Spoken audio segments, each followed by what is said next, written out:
آپ کا قیام رہا تو آپ نے وہاں مسجد کی بنیاد ڈالی۔ پھر چند روز کے بعد جب آپ مدینہ منورہ تشریف لائے تو سب سے پہلے اللہ کے رسول صلی اللہ علیہ وسلم نے مسجد کی بنیاد رکھی، اور مسجد کے لیے جو زمین انتہائی صاف ستھری زمین، جس زمین پر آپ نے مسجد بنانے کا ارادہ کیا وہ یتیموں کی زمین تھی۔ ان کو خبر ملی، وہ حاضر خدمت ہوئے اور عرض کیا اے اللہ کے رسول، ہم آپ کو ہدیہ دیتے ہیں، ہم آپ کو دیتے ہیں، آپ اس پر مسجد بنا لیجئے۔ اللہ کے رسول صلی اللہ علیہ وسلم نے ارشاد فرمایا کہ نہیں، قیمتاً میں یہ جگہ لوں گا اور اس کے بعد اس پر اللہ کا گھر بناؤں گا۔ آپ نے قیمت دی اور وہ زمین خریدی اور پھر اس پر مسجد کی تعمیر کی۔ امت کو یہ پیغام دیا کہ دیکھو، اللہ کا گھر بنانا ہے تو خبردار ایسی ویسی زمینوں پر مت بنانا، قبضہ کی ہوئی زمینوں پر مت بنانا، دوسروں کی زمینوں پر قبضہ کر کے اللہ کا گھر مت بنانا، صاف ستھری زمین پر اللہ کا گھر بناؤ۔ اور پھر بنایا کس طرح؟ مزدور نہیں بلائے، کنٹراکٹ نہیں دیا، صحابہ کو لے کر خود اس مسجد کی تعمیر میں آپ نے شرکت فرمائی اور سب نے مل کر مسجد نبوی کی تعمیر کی۔ اللہ کے رسول صلی اللہ علیہ وسلم نے مسلمانوں کو اس سے دو پیغام دیے۔ پہلا پیغام یہ کہ مسجد بنانے کے لیے جس زمین کا انتخاب کرو وہ زمین بالکل صاف ستھری ہو، کسی دوسرے کی زمین پر خبردار مسجد مت بنانا۔ دوسروں کی زمین پر بنائی گئی مسجد شریعت میں مسجد ہوتی ہی نہیں، اسے مسجد کا حکم ملتا نہیں، علماء سے پوچھ لیجئے۔ اور دوسرا پیغام یہ دیا کہ جہاں جا کر بسو، اپنی بستیاں بساؤ، اپنے گھر بناؤ، لیکن یاد رکھو اپنا گھر بنانے سے پہلے اللہ کا گھر بناؤ۔ آپ نے مسجد نبوی کی تعمیر کی، اس کے بعد اپنے لیے گھر بنایا۔ آپ نے امت کو یہ پیغام دیا، لیکن آج ان دونوں پیغاموں کے خلاف ہمارا عمل ہے۔ جیسی تیسی جگہ ملتی ہے اور اس پر ہم مسجد بنا لیتے ہیں، سرکاری زمین پر قبضہ کر کے ہم مسجد بنا لیتے ہیں۔ خالی زمین پڑی ہوئی ہے، کس کی زمین ہے کچھ نہیں، بس مسجد بنا لیا۔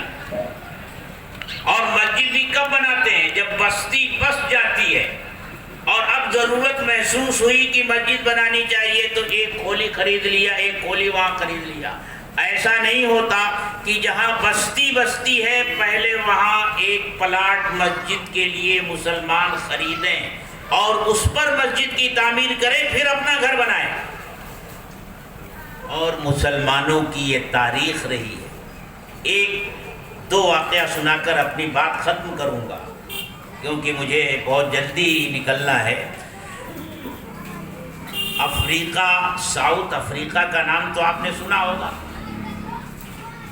وہاں ایک شہر ہے کیپ ٹاؤن جو ساحل پر آباد ہے۔ ایک کیپ ٹاؤن شہر ایک ایسی جگہ آباد ہے، جب ہندوستان کی دریافت ہوئی اور واسکو ڈی گاما ہندوستان پہنچا تھا تو اسی راستے سے گزر کر پہنچا۔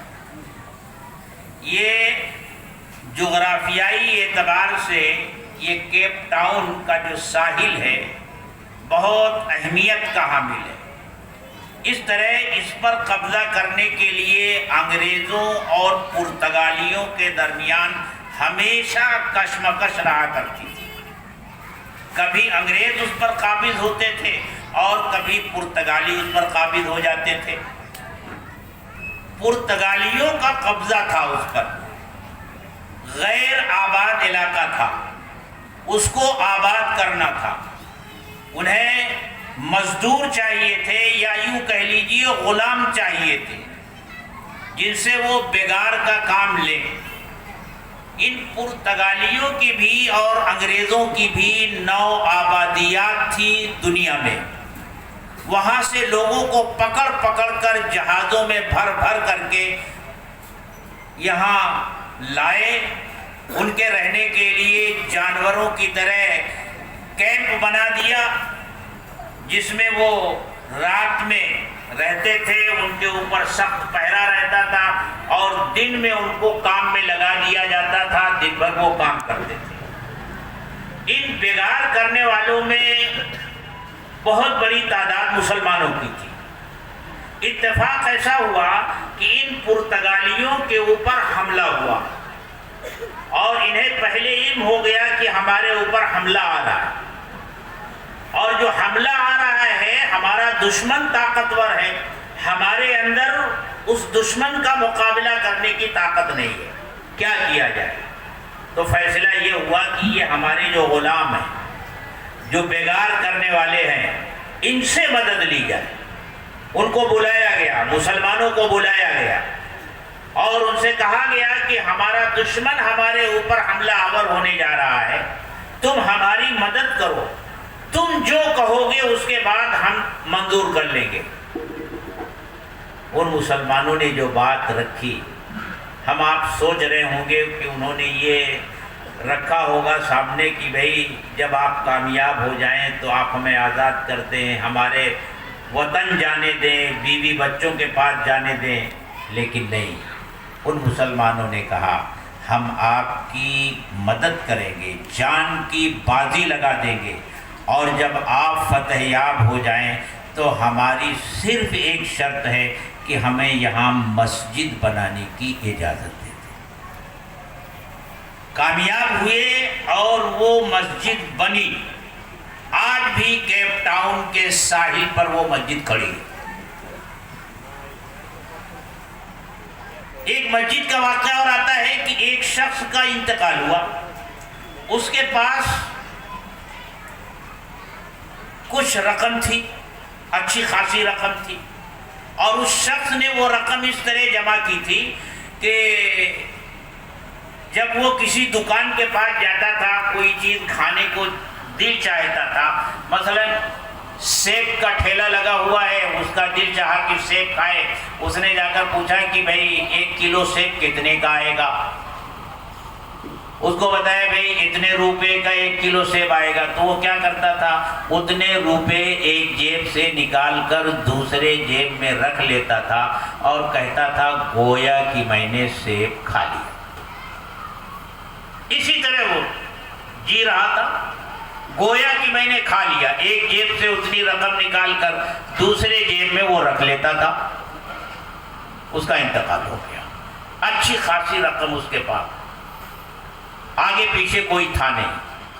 لوگوں نے مشورہ کیا کیا کیا جائے، تو یہ ہوا کہ بھئی اس پیسے سے مسجد بنا دی جائے۔ مسجد بن گئی، تو یہ ہوا کہ مسجد کا نام کیا رکھا جائے؟ اب کوئی نام سمجھ میں نہیں آ رہا تھا، تو ایک نے کہا کہ بھئی جو یہ کہتا تھا وہی نام رکھ دیا جائے، گویا کہ میں نے کھا لیا۔ اس مسجد کا نام گویا کہ میں نے کھا لیا۔ تو یہ مسجدیں میرے دوستو اللہ کا گھر ہے۔ اللہ کے رسول صلی اللہ علیہ وسلم نے ارشاد فرمایا، من بنا للہ مسجدا بنى اللہ لہ بیتا فی الجنہ۔ جو اللہ کے لیے مسجد بناتا ہے، اللہ اس کے لیے جنت میں محل تعمیر کرتا ہے۔ میں یہ کہا کرتا ہوں کہ اللہ نے یہ پوری کائنات بنائی، زمین کا فرش بچھایا، آسمان کا شامیانہ تانا ہے، سورج اور چاند کی قندیلیں روشن کی ہیں، پہاڑ بنائے، سمندر بنائے، دریا بنائے، جنگل بنائے، صحرا بنائے، اتنی بڑی کائنات اللہ نے بنائی ہے۔ کیا اللہ اپنے لیے اس دنیا میں گھر نہیں بنا سکتا؟ جتنی مسجدوں کی ضرورت اس دنیا میں قیامت تک پڑھ سکتی تھی، بس اللہ کے کن کہنے کی ضرورت تھی، ہر جگہ مسجد کھڑی ہو جاتی۔ لیکن نہیں، اللہ اس بہانے سے ہمیں جنت میں محل دینا چاہتے ہیں۔ اسی لیے انہوں نے کہا کہ بھئی میں نے دنیا بنا دی لیکن اپنے لیے میں نے نہیں بنایا، اب یہ تم میرے لیے بناؤ، تم دنیا میں میرے لیے یہ گھر بناؤ گے، میں تمہارے لیے جنت میں محل تعمیر کروں گا۔ اور یہ محل کا جو وعدہ اللہ نے کیا ہے نا، اس پر نہیں ہے کہ آپ پوری مسجد بنائیں گے تو پورا محل ملے گا، ایک پلر بنائیں گے تو جنت میں محل کا ایک پلر ملے گا، ایسا نہیں۔ اللہ کے خزانے میں کمی نہیں ہے، ایک اینٹ بھی اگر اخلاص کے ساتھ آپ نے اللہ کے گھر میں لگائی ہے تو اس ایک اینٹ کے بدلے اللہ تبارک و تعالی جنت میں آپ کو محل دے گا۔ اللہ کے ہاں مقدار نہیں دیکھی جاتی، اللہ کے ہاں کمیت نہیں دیکھی جاتی، اللہ تو کیفیت کو دیکھتے ہیں کہ آپ نے کس ارادے سے دیا۔ اللہ کے رسول صلی اللہ علیہ وسلم نے چندے کا اعلان فرمایا، صحابہ کے بعد جو کچھ تھا وہ لا کر کے صحابہ نے دے دیا۔ ایک صحابی آئے جو ایک ہاتھ سے معذور، ایک پیر سے معذور، وہ چند کھجوریں لے کر کے آئے اور عرض کیا کہ اللہ کے رسول اسے قبول فرما لیجئے۔ اللہ کے رسول نے دیکھا کہ یہ معذور بندہ ہے، ہاتھ ایک کام نہیں کرتا، پیر ایک کام نہیں کرتا، یہ کھجوریں کہاں سے لائے؟ پوچھا بھائی یہ کھجوریں کیسی ہیں اور کہاں سے لائے؟ اس نے عرض کیا کہ اے اللہ کے رسول جب آپ کا اعلان ہوا چندے کا تو میرے دل میں بھی خواہش پیدا ہوئی کہ میں آپ کی خدمت میں کچھ پیش کروں۔ میں کام کی تلاش میں نکلا کہ کہیں مزدوری کروں گا، کچھ مل جائے گا تو آپ کی خدمت میں پیش کر دوں گا۔ مجھے کام نہیں مل رہا تھا، ایک یہودی کے پاس گیا، اس نے کہا میرے پاس کوئی کام نہیں ہے، ایک کام تو ہے لیکن تم کر نہیں سکو گے۔ میں نے کہا آپ بتائیے وہ کون سا کام ہے؟ اس نے کہا میرے کھجور کے باغ کو پانی دینا ہے، کنویں سے پانی نکال کر، اور تم معذور آدمی ہو، کنویں سے پانی کیسے نکالو گے؟ انہوں نے کہا نہیں میں نکالوں گا۔ اس نے کہا ٹھیک ہے، ایک ڈول کے بدلے ایک کھجور دوں گا۔ اللہ کے رسول میں نے صبح سے لے کر شام تک پانی نکالا۔ آپ نے فرمایا کہ پانی کیسے نکالا تم نے؟ ایک ہاتھ معذور، ایک پیر بھی کام نہیں کر رہا ہے، کیسے نکالا؟ تو انہوں نے عرض کیا کہ اللہ کے رسول میں رسی ایک ہاتھ سے کھینچتا تھا، پھر اس کو دانت سے پکڑتا تھا، پھر ایک پیر سے دباتا تھا، پھر وہ رسی کھینچتا تھا، دانت سے پکڑتا تھا، پیر سے دباتا تھا، اس لیے بمشکل کچھ ڈول میں نے شام تک نکالے ہیں اور ہر ڈول کے بدلے مجھے یہ چند کھجور ملے ہیں۔ اے اللہ کے رسول میں یہ لایا ہوں، معمولی سے ہے، آپ اسے قبول فرما لیجئے۔ اللہ کے رسول صلی اللہ علیہ وسلم نے ارشاد فرمایا ان چند کھجوروں کو پورے ڈھیر پر بکھیر دو، شاید اللہ ان کی برکت سے اس پورے ڈھیر کو قبول فرمائے۔ اس لیے میرے دوستو، اگر آپ کے پاس بہت کچھ دینے کے لیے نہیں ہے تو فکر مند ہونے کی ضرورت نہیں ہے، جو ہے جتنا دے سکتے ہیں مسجد کی تعمیر میں بڑھ چڑھ کر حصہ لیجئے۔ اگر ایک آدمی کے پاس 1000 روپے ہیں اور 1000 میں سے وہ کتنا دیتا ہے؟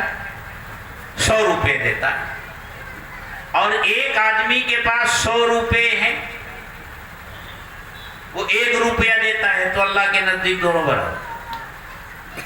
اس لیے جس جگہ اللہ کا گھر تعمیر ہو رہا ہو وہاں بڑھ چڑھ کر حصہ لینا چاہیے۔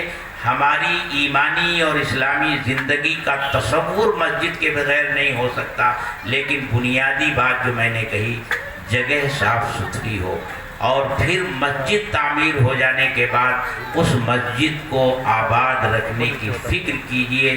مسجدوں کو آباد رکھنے کی فکر اگر نہیں کی گئی اور مسجدوں کے آباد نہیں کیا گیا تو حالات آپ دیکھ رہے ہیں، یہی حالات پیش آئیں گے.